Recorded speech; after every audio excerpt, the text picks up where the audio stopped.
दोस्तों, स्वागत है आपका मेरे नए वीडियो में। आज की यह बात उस व्यक्ति की विचारधारा से प्रेरित है जिसे दुनिया ओशो के नाम से जानती है। तुम्हारी जिंदगी जैसी अभी है, क्या वह तुम सच में चाहते थे, या फिर कहीं न कहीं तुम्हारे भीतर कोई और इंसान छुपा है जो कुछ और बनना चाहता था? अधिकतर लोग यही गलती करते हैं। वो सोचते कुछ और हैं, जीते कुछ और हैं और दोष किस्मत को देते हैं। लेकिन सच ये है कि ज़िंदगी तुम्हें वही देती है जो तुम भीतर से बनना चाहते हो। ध्यान से सुनो, तुम जो सोचते हो वही धीरे-धीरे तुम्हारी इच्छा बनती है।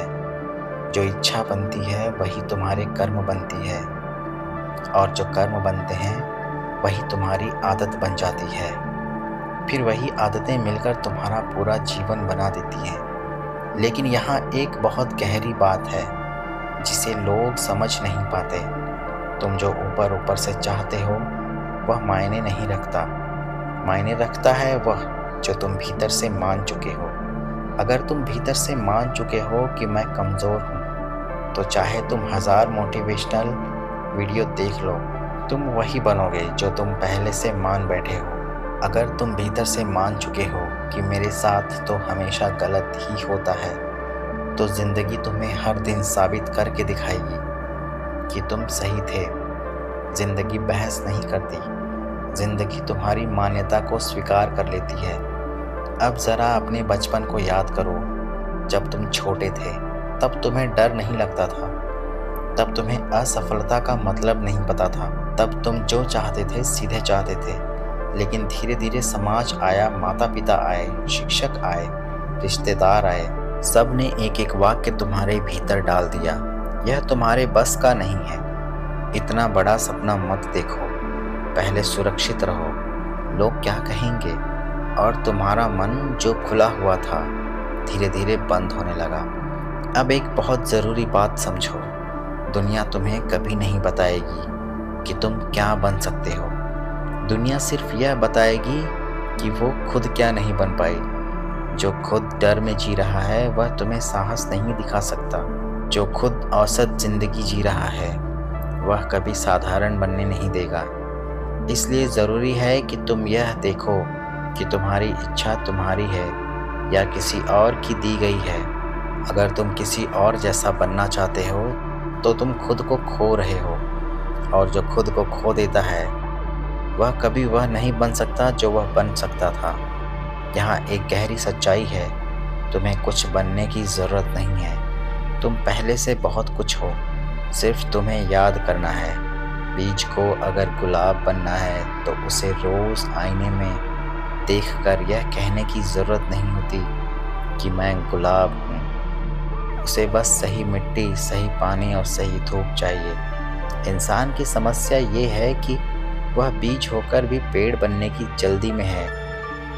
तुम परिणाम के पीछे भाग रहे हो जबकि ज़िंदगी प्रक्रिया को देखती है। अगर तुम रोज़ जाग कर यह सोचते हो कि आज मुझे साबित करना है, तो तुम तनाव पैदा कर रहे हो। लेकिन अगर तुम यह सोचते हो आज मुझे खुद के करीब जाना है, तो विकास अपने आप होगा। ध्यान रखना, चाहना और लालच में फ़र्क है। लालच हमेशा बाहर से आता है, चाहना भीतर से उठता है। जब तुम सच में कुछ चाहते हो तो तुम बेचैन नहीं होते, तुम शांत होते हो, तुम स्पष्ट होते हो। अब अपने आप से एक ईमानदार सवाल पूछो, क्या तुम वह बनना चाहते हो जो तुम्हें अच्छा लगता है, या वह बनना चाहते हो जिसे लोग सम्मान दें? अगर सम्मान के पीछे भागोगे तो आत्मा खो दोगे, और आत्मा खो गई तो सब खो गया। तुम्हें डर सिखाया गया है, डर कि अगर तुम अलग हुए तो अकेले हो जाओगे। लेकिन सच्चाई ये है कि अकेलापन और एकांत में फ़र्क है। अकेलापन दर्द देता है, एकांत शांति देता है। जो इंसान खुद के साथ बैठ सकता है वह पूरी दुनिया का सामना कर सकता है। इस पहले भाग में बस इतना ही समझ लो कि तुम्हारी ज़िंदगी किसी और के हाथ में नहीं है, न किस्मत के, न समाज के, न हालात के। तुम जो चाहोगे वही बनोगे, लेकिन शर्त यह है कि तुम्हें वही सच में चाहना होगा जो तुम्हारी आत्मा चाहती है, ना कि वो जो भीड़ चाहती है। अब सवाल ये है कि भीतर की असली चाह को पहचाना कैसे जाए, क्योंकि समस्या चाहने की नहीं है। समस्या ये है कि हमें सिखाया ही नहीं गया कि कैसे सुना जाए। हमारे भीतर दो आवाज़ें लगातार बोलती रहती हैं। एक आवाज़ मन की है, दूसरी आवाज़ समाज की है। मन की आवाज़ बहुत शोर करती है, वह जल्दी मचाती है, वह तुलना करती है, वह डर दिखाती है। लेकिन भीतर कहीं बहुत गहराई में एक और आवाज़ है। वह चिल्लाती नहीं, वह आदेश नहीं देती, वह बस संकेत देती है। असली चाह वही से आती है, लेकिन दिक्कत यह है कि हमने शोर सुनने की आदत डाल ली है, शांति सुनने की नहीं। इसलिए जब तुम्हें कोई विचार आता है तो खुद से पूछो, क्या ये डर से पैदा हुआ है या शांति से? अगर कोई चाह तुम्हें बेचैन कर रही है, अगर वह तुम्हें दूसरों से आगे निकलने को मजबूर कर रही है, अगर वह तुम्हें खुद से दूर ले जा रही है, तो समझ लो वह तुम्हारी असली चाह नहीं है। असली चाह कभी तुम्हें थकाती नहीं, वह तुम्हें हल्का बनाती है। एक उदाहरण समझो, जब कोई इंसान सिर्फ पैसा चाहता है, वह कभी संतुष्ट नहीं होता। लेकिन जब कोई इंसान कुछ रचना चाहता है, कुछ देना चाहता है, तो पैसा अपने आप आता है। पर हमने उल्टा सीख लिया, हम परिणाम चाहते हैं, रास्ता नहीं। अब यहाँ एक बहुत खतरनाक भ्रम है। लोग सोचते हैं कि अगर मुझे पता चल जाए कि मुझे क्या बनना है तो मैं खुश हो जाऊंगा। सच्चाई ये है कि खुशी बनने से नहीं आती, खुशी चलने से आती है। जब तुम उस दिशा में चलते हो तो तुम्हारे भीतर सही लगती है, तब हर कदम में अर्थ होता है। लेकिन अगर तुम गलत दिशा में हो तो मंजिल भी बोझ बन जाती है। इसीलिए ज़िंदगी में बार बार यह मत पूछो कि मुझे क्या बनना चाहिए, ये पूछो मैं क्या करते हुए जीवित महसूस कर सकता हूँ। ध्यान देना, जब तुम कोई काम करते हुए समय भूल जाते हो, जब तुम्हें थकान का एहसास नहीं होता, जब तुम किसी प्रशंसा के बिना भी उसे करते रहते हो, वही तुम्हारी दिशा होती है। लेकिन समाज कहेगा इसमें भविष्य नहीं है, इसमें पैसा नहीं है, लोग क्या सोचेंगे। समाज हमेशा भविष्य की बात करता है क्योंकि वह वर्तमान से डरता है, लेकिन ज़िंदगी हमेशा अभी में होती है। जो इंसान अभी को जीना सीख लेता है, भविष्य खुद उसका पीछा करता है। अब एक और गहरी बात समझो, तुम्हें बदलने की ज़रूरत नहीं है, तुम्हें झूठ छोड़ने की ज़रूरत नहीं है।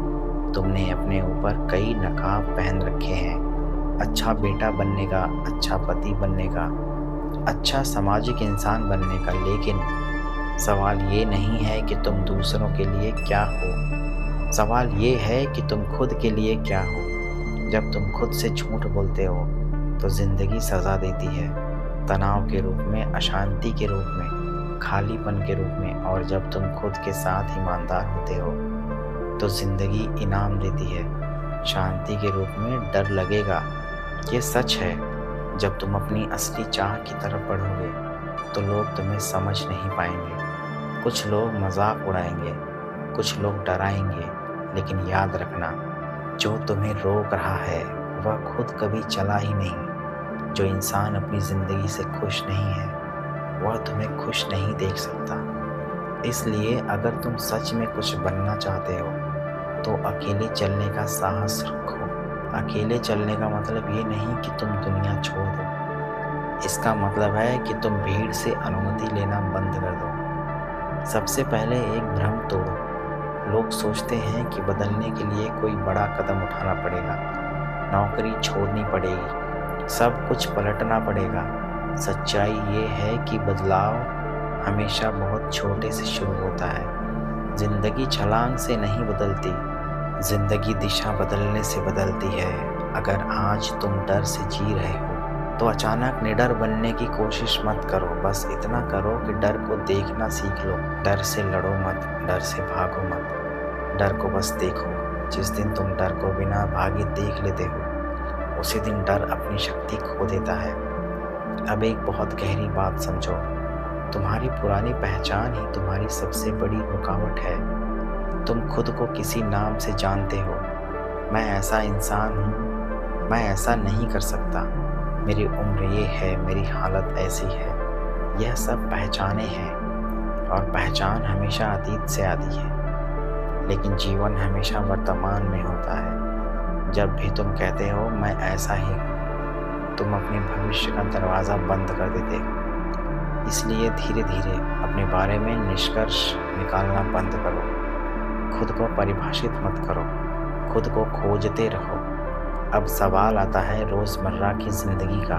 ध्यान में बैठना सबके लिए संभव नहीं है, संन्यास सबके लिए नहीं है, लेकिन जागरूकता सबके लिए है। जो काम तुम रोज़ करते हो उसे होश के साथ करना शुरू करो। खाते समय सिर्फ खाओ, चलते समय सिर्फ चलो, किसी से बात करते समय पूरी तरह वहाँ रहो। जब तुम एक समय में एक ही काम करते हो तो मन धीरे धीरे शांत होने लगता है, और शांत मन में असली चाह अपने आप साफ दिखाई देती है। एक बात याद रखना, ज़िंदगी तुम्हें कभी नहीं पूछेगी कि तुम कितने धार्मिक हो। ज़िंदगी यह देखेगी कि तुम कितने जागरूक हो। अब अंतिम बात जो सबसे कठिन है पर सबसे मुक्त करने वाली भी, छोड़ना सीखो। हर दिन कुछ न कुछ छोड़ो, किसी की मंजूरी की उम्मीद छोड़ो, खुद को सही साबित करने की जिद छोड़ो, हर बात पर प्रक्रिया देने की आदत छोड़ो। जब तुम छोड़ते हो तो खाली जगह बनती है, और उसी खाली जगह में नया जन्म लेता है। तुम्हें कुछ जोड़ने की ज़रूरत नहीं है, तुम्हें घटाना है। जितना तुम हल्के होते जाओगे उतना ही तुम अपने असली स्वरूप के करीब आते जाओगे। अब यह समझ लो, तुम जो चाहोगे वही बनोगे, लेकिन चाहना भी एक कला है। भीड़ जैसा चाहोगे तो भीड़ बन जाओगे, होश से चाहोगे तो खुद बन जाओगे। यह पूरी यात्रा किसी और को दिखाने के लिए नहीं है, यह तुम्हारे और तुम्हारे बीच की है। कोई प्रमाण पत्र नहीं मिलेगा, कोई तालियां नहीं बजेंगी, लेकिन एक दिन तुम सुबह उठोगे और भीतर एक शांति होगी जिसका कोई कारण नहीं होगा। उस दिन समझ जाना तुम रास्ते पर हो। यही जीवन की सबसे बड़ी सफलता है, शांत होना, सच्चा होना और पूरा होना। इंसान ज़िंदगी को ऐसे जी रहा है जैसे वह कोई रिहर्सल हो, जैसे असली ज़िंदगी बाद में शुरू होगी। आज तो बस तैयारी है, आज तो बस झेलना है, आज तो बस काटना है, और इसी आज को काटते काटते पूरी ज़िंदगी कट जाती है। ज़रा ईमानदारी से खुद से पूछो, तुम आखिरी बार कब पूरी तरह इस पल में थे, बिना सोचे, बिना भागे, बिना तुलना किए? अगर ये सवाल अजीब लग रहा है तो समझ लेना कि तुम वर्तमान से बहुत दूर हो। इंसान का मन एक अजीब मशीन है, वह कभी रुकता नहीं। अगर उसे अतीत मिल जाए तो वह दर्द खोज लेता है, अगर भविष्य मिल जाए तो वह डर पैदा कर लेता है, अगर वह यह दोनों न मिले तो वह बेचैनी बना लेता है। अब एक छोटा सा प्रयोग करो, अभी इसी पल बस अपनी सांस पर ध्यान दो। बदलने की कोशिश मत करना, गहरी करने की ज़रूरत नहीं, बस महसूस करो कि सांस आ रही है, जा रही है। अगर तुम ईमानदारी से देखोगे तो पाओगे कि इस पल में कोई समस्या मौजूद नहीं है, लेकिन 5 सेकंड बाद मन फिर कुछ सोचने लगेगा। यही है मन की आदत। वर्तमान में जीने का मतलब ये नहीं है कि मन कभी भटकेगा नहीं, मतलब ये है कि तुम हर बार उसे देख पाओगे, और जो देखा जा सकता है वह तुम्हारा मालिक नहीं रह जाता। अब समझो, वर्तमान में जीने से पहला फ़ायदा क्या होता है? मन हल्का होने लगता है, क्योंकि बोझ हमेशा समय से आता है। अतीत का बोझ, भविष्य का बोझ, इस पल में बोझ नहीं होता, सिर्फ अनुभव होता है। एक उदाहरण समझो, मान लो तुम रास्ते में चल रहे हो और अचानक बारिश शुरू हो जाती है। एक इंसान सोचेगा कपड़े खराब हो गए, अब सर्दी लग जाएगी, मूड खराब हो गया। दूसरा इंसान बारिश को महसूस करेगा, पानी की ठंडक, मिट्टी की खुशबू। बारिश एक ही है, दुख और आनंद मन में पैदा किया। वर्तमान में जीने वाला जीवन से लड़ता नहीं, वह जीवन को घटने नहीं देता। दूसरा फ़ायदा, निर्णय साफ होने लगते हैं। जो इंसान अतीत में जीता है वह हमेशा डर के आधार पर निर्णय लेता है। जो इंसान भविष्य में जीता है वह लालच के आधार पर, लेकिन जो इंसान वर्तमान में है वह हमेशा से निर्णय लेता है। एक छोटा प्रयोग करो, अगली बार जब कोई फैसला लेना हो तुरंत मत लो, न अतीत सोचो न भविष्य, बस इस पल में बैठो और अपने शरीर को सुनो। अगर कोई निर्णय भीतर से हल्का लग रहा है तो वह सही दिशा है। अगर भीतर भारीपन है तो चाहे वह कितना भी लाभदायक लगे, वह गलत दिशा है। शरीर कभी झूठ नहीं बोलता, मन बोलता है। तीसरा फायदा, रिश्ते बदल जाते हैं। अधिकतर रिश्ते इसलिए टूटते हैं क्योंकि लोग एक दूसरे के साथ होते हुए भी एक दूसरे के साथ नहीं होते। पति पत्नी के साथ बैठा है लेकिन दफ्तर में है। पत्नी पति के साथ है लेकिन किसी और तुलना में उलझी है। जब तुम किसी को पूरे ध्यान से सुनते हो, बिना बीच में टोके, बिना जवाब तैयार किए, तो सामने वाला पहली बार खुद को महत्वपूर्ण महसूस करता है। और इंसान को सबसे ज़्यादा यही चाहिए, महसूस किया जाना। वर्तमान में जीने वाला इंसान कम बोलता है लेकिन गहरा जुड़ा रहता है। चौथा फायदा, डर कमज़ोर पड़ने लगता है। डर हमेशा अगर से शुरू होता है। अगर ऐसा हो गया, अगर वैसा हो गया। लेकिन अगर कभी इस पल में नहीं होता। एक छोटा प्रयोग, जब भी डर लगे खुद से पूछो, अभी इस पल क्या मैं सुरक्षित हूँ? ज़्यादातर बार जवाब होगा हाँ। डर भविष्य का भूत है, वर्तमान की रोशनी में वह टिक नहीं पाता। पांचवा फायदा, काम बोझ नहीं रहता। जब तुम सिर्फ काम करते हो और परिणाम की चिंता छोड़ देते हो तो काम ध्यान बन जाता है। जो किसान सिर्फ बीज बोता है और मौसम से लड़ता नहीं, वही अच्छी फसल पाता है। पर इंसान बीज भी बोता है और रोज ज़मीन खोद कर देखता है उगा या नहीं। यही अधैर्य थकान बन जाता है। वर्तमान में जीने का मतलब है प्रक्रिया से प्रेम करना, और जो प्रक्रिया से प्रेम करता है उसके लिए परिणाम अपने आप सुंदर हो जाता है। अब सबसे बड़ा फायदा, अकारण शांति। यह वह शांति नहीं जो कुछ पाने से आती है, यह वह शांति है जो कुछ खो देने से आती है। जब तुम अतीत छोड़ देते हो, भविष्य छोड़ देते हो, तो अचानक पाते हो कि भीतर बहुत जगह है। उस जगह में कोई शोर नहीं, कोई दौड़ नहीं, बस होना है। और यही असली जीवन है। वर्तमान में जीने वाला इंसान भविष्य से नहीं डरता और अतीत से नहीं चिपकता। वह बहता है नदी की तरह। नदी मंजिल की चिंता नहीं करती, फिर भी सागर पहुंच जाती है। अगर तुम सच में जीना चाहते हो तो कल को मत सुधारो, इस पल को देखो। यही पल सब कुछ है, और जो इस पल को पकड़ लेता है वह जीवन को पकड़ लेता है। थैंक यू सो मच दोस्तों।